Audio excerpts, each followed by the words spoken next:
안녕하세요. 한 주간 잘 지내셨어요? 제가 오늘도 오다 보니까 비가 너무 많이 왔어요. 모쪼록 가정마다 비 피해가 없길 바랍니다. 오늘 저와 함께 공부할 내용을 잠깐 소개해 드릴게요. 우리나라의 음악가, 특히 세종을 도와서 조선시대 음악을 굉장하게 발전시켰던 박연 선생님과 또 독립운동 시기 독립운동도 도와가며 그리고 해방 이후 자신의 이름을 세계에 널리 알렸던 윤희상 선생님에 대해서 공부해 볼 거예요.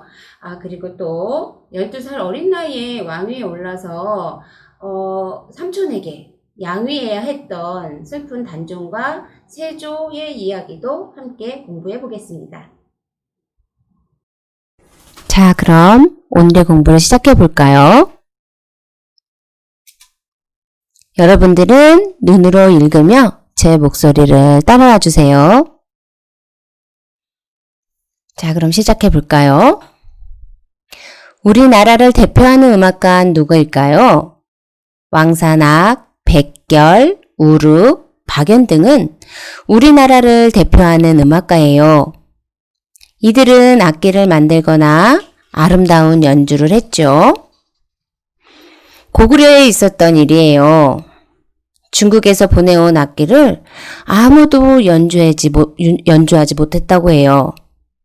그러자 신하였던 왕산악이 악기를 고쳐서 연주를 했대요.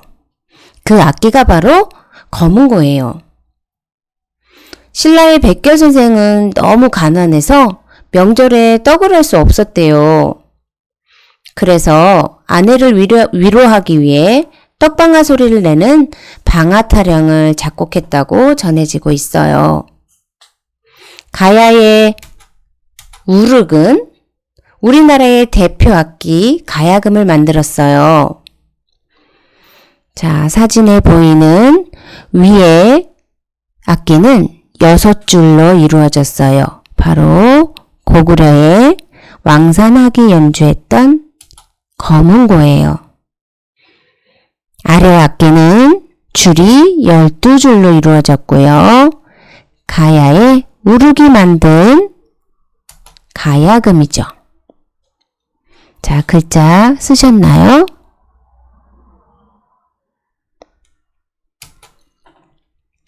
조선시대 박연은 과거에 합격하여 관리가 되었어요. 하지만 세종대왕이 음악에 대한 그의 재능을 알아보고 악기를 만드는 등 음악에 관한 많은 일을 하게 하였어요. 평경은 악기들의 음을 맞출 때 기준이 되는 악기이죠. 재료가 돌이라서 날씨가 변해도 음이 잘 변하지 않기 때문이래요.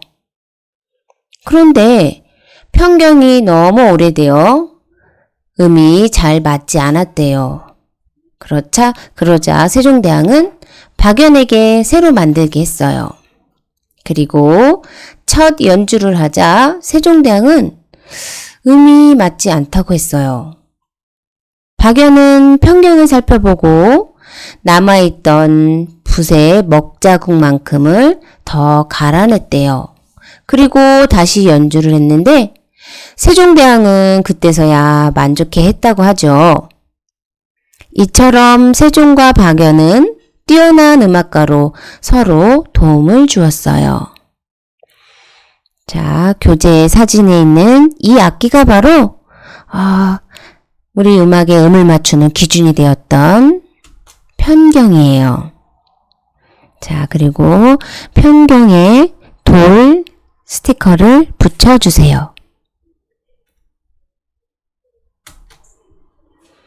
현대에도 우리나라에 세계적으로 손꼽히는 훌륭한 음악가가 있어요. 그가 바로 윤희상이에요. 그는 남쪽 바닷가 통영에서 어린 시절을 보냈어요.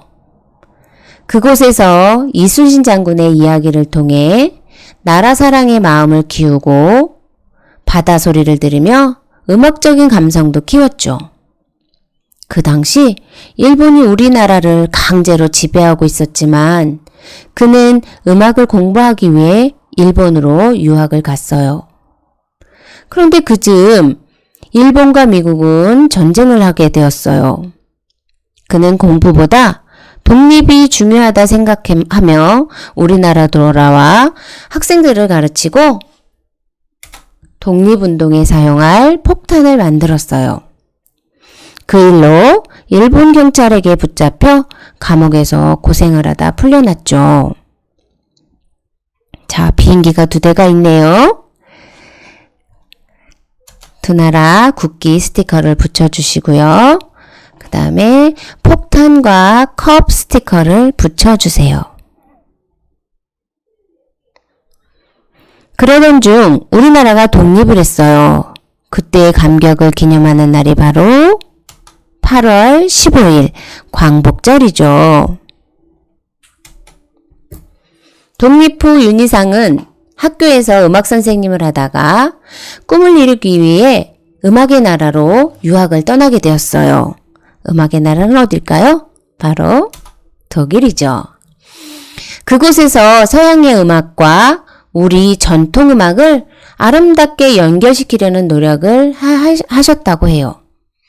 자, 우리 악기 이름이 뭘까요? 해금 글자 스티커와 비파 글자 스티커를 붙여주세요. 그는 전통 미술에도 관심이 있었는데 고구려의 아래 보이는 걸 우리는 뭐라고 부르죠? 벽화라고 부르죠? 네, 고구려 벽화를 직접 보고 싶어 하셨대요. 그래서 옛 친구도 만나볼 겸 북한에 다녀왔어요. 하지만 그 당시는 북한과의 사이가 매우 좋지 않았기 때문에 윤희상은 북한을 다녀왔다는 이유로 감옥에 갇히고 말았어요. 북한 글자를 적어보세요. 세계의 음악가들이 계속 항의하자 우리나라는 그를 풀어주었고요.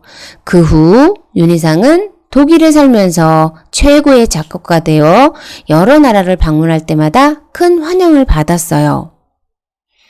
또한 그는 음악을 통해 더 나은 세상을 만들고자 남북 통일을 위한 일도 힘을 보태며 남북이 함께 음악회를 열 수 있도록도 하셨어요. 1995년 윤희상은 독일에서 안타깝게 세상을 떠났어요. 지금은 통영국제음악회를 통해 동양과 서양의 음악이 합쳐진 그의 훌륭한 음악을 기억하며 그에게 존경을 표하고 있지요. 자, 통영에 있는 국제음악당이에요. 그곳의 상징물인 음표 모양 상징 스티커를 붙여주세요. 그리고 윤희상의 작품은 예악, 무악, 나비의 꿈, 그리고 교향곡 1번에서 5번, 오페라 심청전 글자 스티커를 붙여주세요.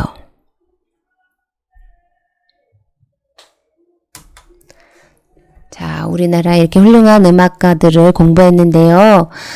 유익하셨나요? 그럼 이제 확인하는 문제 들어가겠습니다. 1번, 음악과와 알맞은 내용을 연결하세요. 자, 고구려의 왕산악이 연주한 악기는 무엇이었죠? 네, 바로 거문고였죠. 신라의 백결 선생은 너무너무 가난해서 명절에 떡을 지을 수 없었다고 했어요. 그래서 부인을 위해 만든 음악이 있죠. 바로 방아타령이죠. 가야의 우륵은 이 악기를 만들었다고 해요. 바로 가야금이죠. 2번, 세종대왕이 박연에게 음을 고쳐준 악기 이름은 무엇일까요? 네, 바로 편경이죠. 3번, 현대음악가 윤희상이 꿈을 이루기 위해 유학을 간 나라는 어딜까요? 바로 독일이죠. 4번, 윤희상이 북한에 다녀온 이유는 무엇일까요? 네, 이것이 너무 보고 싶으셨다고 하셨죠? 바로 고구려의 벽화예요. 고구려의 벽화를 보기 위해서 북한에 다녀오셨죠. 5번. 윤희상을 기념하는 음악회는 무엇일까요? 네, 이분이 어린 시절을 보냈던 바로 이곳 통영이죠. 통영국제음악회. 자, 훌륭한 우리나라의 음악가들이 이렇게 있었네요. 자, 즐겁게 공부가 되었습니까? 그럼 다음으로 넘어가겠습니다. 자, 우리 아까 박연이 세종대왕의 명에 따라 만들었던 편경이란 악기를 만들어 볼 건데요. 자, 키트에서 바닥 스티커와 기둥 스티커를 떼어내서 붙여주고 그곳에 이 편경의 돌들을 꽂아주시면 됩니다. 자, 다음으로 넘어가겠습니다. 자, 두 번째, 비운의 왕 단종과 세조의 이야기 들어가 볼까요? 여러분들은 눈으로 읽으면서 저를 따라와 주세요. 세종대왕과 왕비 소원왕후는 8명의 아들과 2명의 공주를 낳았어요. 세종대왕이 세상을 떠나고 첫째 아들 문종이 왕이 되었죠. 왕이 된 문종은 늘 걱정이 많았어요. 자신이 병약해서 일찍 죽게 되면 아들이 왕이 되기에는 너무 어렵기 때문이죠. 약 2년이 지난 뒤 문종은 신하 김종서에게 12살이 된 아들을 지켜달라는 유언을 남기고 세상을 떠나게 되었어요. 왕이 된 단종은 김종서의 도움을 받으며 나라를 이끌었어요. 자, 세종의 아들 문종, 그리고 문종의 아들 12살의 왕위에 오른 바로 단종이죠. 단종 글자 스티커를 붙여주세요. 하지만 작은아버지 수양대군이 무슨 자리를 넘봤을까요? 바로 왕의 자리죠. 결국 수양대군은 단종을 도와주던 김종서를 죽이고 얼마 후 조카 단종의 왕위를 빼앗았어요. 그가 바로 7대 세조예요. 자, 왕이 쓰는 이 관을 우리는 익선관이라고 하죠. 자, 단종의 머리에서 떨어진 익선관과 세조의 머리에 익선관 스티커를 붙여주세요. 그런데 몇몇의 신하들은 왕을 차지한 세조를 나쁘게 생각했어요. 그들은 단종을 다시 왕으로 세우려다가 세조에게 들키고 말았죠. 그들 중에 죽임을 당한 6명의 신하들을 우리는 이렇게 부르고 있죠. 바로 사육신이라고요. 그 뒤에 세조는 궁궐에 머물던 단종을 강원도 영월로 쫓아버렸어요. 그리고는 결국 사약을 내려 죽게 하고 말았죠. 그 당시 단종의 나이가 17살이었어요. 그때 영월의 관리 어몽도가 단종의 무덤을 만들어 주었어요. 아래 사진에 단종이 유배되어 머물렀던 바로 청룡포라는 곳이고요. 단종의 무덤 장릉이 있습니다. 세조는 단종을 죽이고 난 뒤 무서운 꿈에 시달리게 되었어요. 어느 날 꿈에 단종의 어머니가 나타나 세조에게 침을 뱉었는데 그 뒤로 세조의 몸에서는 아주 심한 피부병이 생겼다고 해요. 그래서 부처님을 마음에 받아들이기 위해 절을 찾아갔죠. 그곳은 강원도 오대산에 있는 상원사였어요. 세조는 상원사로 가는 길에 시냇물에서 목욕을 하게 되었어요. 그때 숲속에 있던 아기 스님에게 등을 밀어달라고 부탁했대요. 세조는 고맙다는 인사를 하며 이렇게 말했대요. 그대는 왕의 옥체를 씻었다고 그 누구에게도 말하지 말라. 그러자 그 아기 스님도 이렇게 말했다고 하네요. 왕께서도 어디 가서 문수보살을 만났다고 말하지 마시오. 라고요. 이 아기 스님이 바로 부처님이셨던 거죠. 바위에 세조의 옷과 익성간 스티커를 붙여주세요.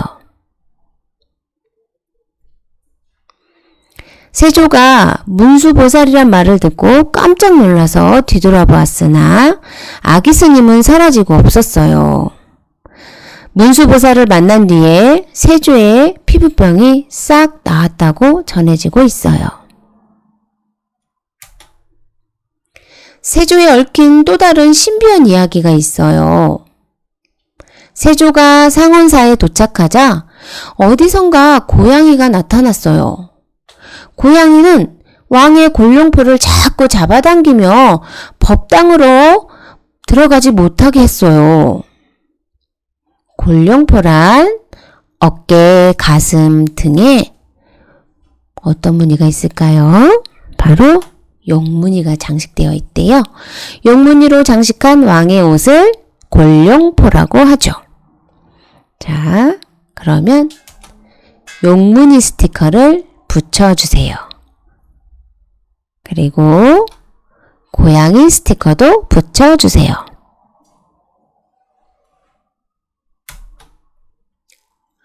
고양이의 행동이 이상해서 병사들을 풀어 살펴보니 불상을 모신 탁자 밑에 세조를 죽이려는 사람이 숨어 있었대요. 세조는 목숨을 구해준 고양이가 너무 고마워서 상원사에 큰 선물을 내려주었어요. 상원사 법당 앞에는 고양이를 기리기 위해 인형을 만들어 세워두었죠. 왕이 되고 싶었던 세조는 조카 단종을 내쫓았지만 왕이 된 뒤에 왕권을 강화시키고 나라를 잘 다스리기 위해 노력했어요.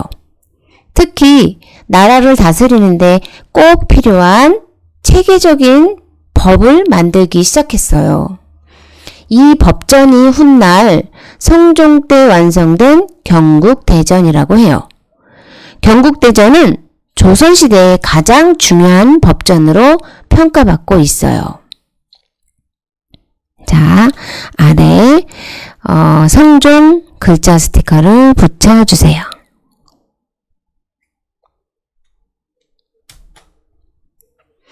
비운의 왕 단종, 또 왕의 자리를 뺏었지만 후에 왕권을 강화시킨 세조 이야기 잘 공부했나요? 그럼 확인하는 문제 들어가겠습니다.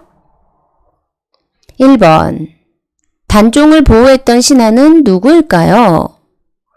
네, 문종께서 어린 단종을 보호해달라고 부탁하고 돌아가셨죠? 바로 김종서에게요. 2번 단종의 왕위를 차지한 사람은 누구일까요? 네, 바로 삼촌인 수양대군이죠. 세조 임금님. 3번 단종을 다시 왕으로 세우려다 죽은 신하들은 몇 명이었죠? 네, 바로 6명이었죠. 그래서 사육신이라고 부른답니다. 4번 단종의 무덤 장릉은 어디에 있나요? 네, 바로 유배지였던 강원도 정선에 있네요. 5번 세조가 찾아간 절과 그곳에서 만난 동물은 무엇인가요? 네, 바로 상원사와 고양이였죠. 자, 그러면 이번엔 우리 임금님이 입은 골룡포와 그 다음에 머리에 쓴 관, 익선관, 그리고 신발은 목화라고 부르죠. 자, 스티커를 떼어내서 붙여주세요. 그리고 부채에 대를 꽂아주시면 됩니다.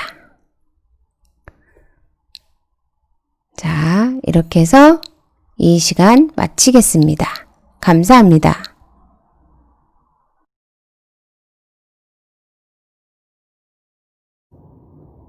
네, 박연 선생님과 또 윤희연 선생님에서 공부하고 오늘 만들기는 바로 박연 선생님이 만드셨던 이 편경이랑 악기를 만들어 볼 거예요.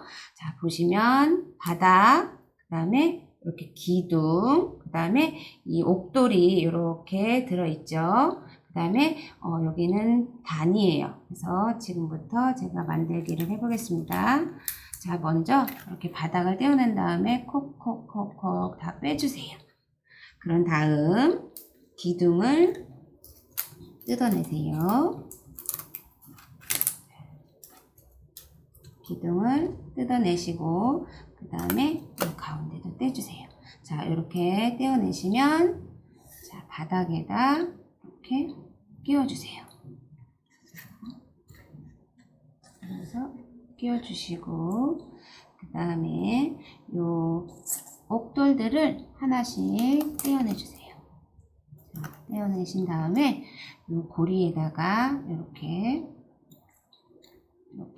여기도 홈을 파내야 돼요. 그 다음에 고리를 하나씩 이렇게 떼어내서 이 홈에다 다 이렇게 끼워주시고 그 다음에 여기 있는 이 단을 또한 이렇게 그 다음에 앞에는 3개 이렇게 그 다음에 뒤에는 2개